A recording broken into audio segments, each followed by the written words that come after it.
حضرت امام شافعی فرماتے ہیں میرے علاقے کا ایک نوجوان تھا، عالم فاضل نہیں تھا پر نیک بڑا تھا، میرے ساتھ حج کرنے آ گیا اور مجھے وہاں جا کے پتا چلا وہ بھی آیا ہوا ہے۔ فرماتے ہیں وہ حج میں بڑی کوشش کرتا اس سے ملنے کی، تو کہتا حضور کیا حج میں باتیں کرنی، رب رب نہ کریں۔ فرماتے ہیں موقع ہی نہ دیتا، جوان تھا بڑا پرہیزگار۔ فرماتے ہیں وہ جب بھی دعا کے لیے ہاتھ اٹھاتا تو کہتا یا اللہ مجھے قبر میں بھی نماز کی اور قرآن کی توفیق دینا۔ ایک دن وہ حتیم کے پاس بیٹھ کے قرآن پاک پڑھ رہا تھا، میں 2-3 دفعہ گزرا تو پڑھ ہی رہا تھا، میں نے کہا آج قابو آ گیا ہے۔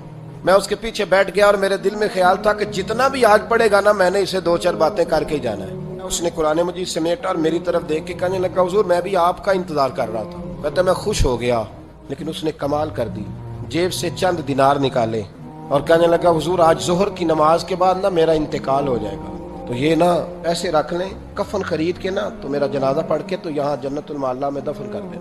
امام صاحب کہتے ہیں میں اگلے لفظ کہنے لگا تھا کہ مجھ پہ سختہ آ گیا، کہنے لگا حضور مہربانی کر دیں کہ آپ میرے علاقے کے ہیں۔ میں چپ کر گیا۔ ظہر کی نماز میں نے دوبارہ اس جگہ پڑھی تو میرے ساتھ صف میں موجود تھا، فرض بھی اکٹھے پڑھے، سنتیں بھی اکٹھی پڑھی، نفل پڑھ کے جب میں نے توجہ کی تو وہ زمین پہ لیٹا ہوا تھا۔ آپ فرماتے ہیں میں نے غسل دیا، کفن دیا، دفن کر دیا۔ کئی سالوں کے بعد میں دوبارہ آیا، اسی جنت المعلا میں مجھے ایک اور جنازہ پڑھنے کا موقع ملا۔ میرے دل میں ہمیشہ خیال آتا تھا کہ وہ تو کہتا تھا یا اللہ قبر میں بھی قرآن کی توفیق دینا، تو یا اللہ مجھے دکھا وہاں پڑھتا ہے کہ نہیں پڑھتا۔